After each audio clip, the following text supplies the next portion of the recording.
এদিক সেদিক ঘোরাফেরা করবেন না, এদিক সেদিক চলে যাবেন না। আমরা আর অল্প কিছুক্ষণের মধ্যে আমাদের মানববন্ধন কর্মসূচি শেষ করব। শেষ করার আগে আমাদের শিক্ষকদের প্রিয় নেতা ফুলতলা উপজেলা শিক্ষক সমিতির বারবার নির্বাচিত সভাপতি, আমাদের খুলনার দক্ষিণাঞ্চলের সকলের প্রিয় মুখ জনাব মারুফ ভাই আপনাদের সাথে কর্মসূচি ঘোষণা করবে।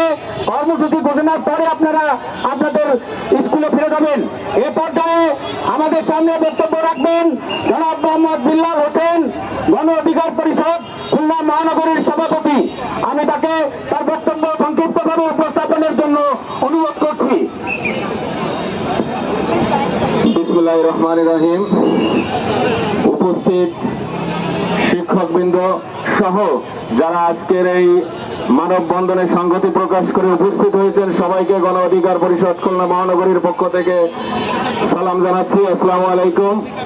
আপনারা ইতিমধ্যে অবগত আছেন শিক্ষকদের এই ন্যায্য দাবির সঙ্গে আমাদের প্রিয় নেতা গণ অধিকার পরিষদের সংগ্রামী সভাপতি নুরুল হক নূর সংহতি প্রকাশ করেছেন এবং সরকারকে এই দাবি অনতিবিলম্বে মেনে নেওয়ার জন্য আহ্বান জানাচ্ছে।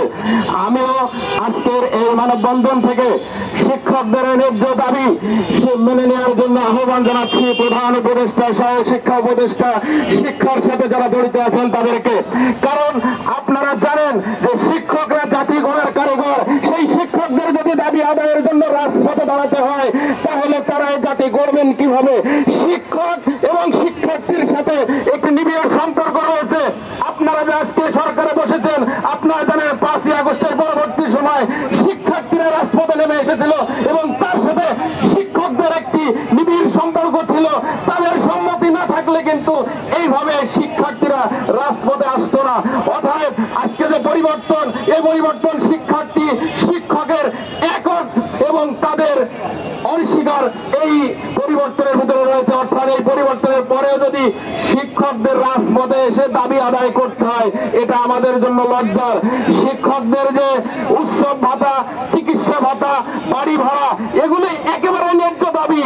কারণ একজন শিক্ষক যদি ভালো না থাকেন তাহলে তিনি শিক্ষা দেবেন কিভাবে? অতএব সরকারের প্রতি আবারও এই ন্যায্য দাবি অনতিবিলম্বে মেনে নেওয়ার আহ্বান রেখে আমি আমার বক্তব্য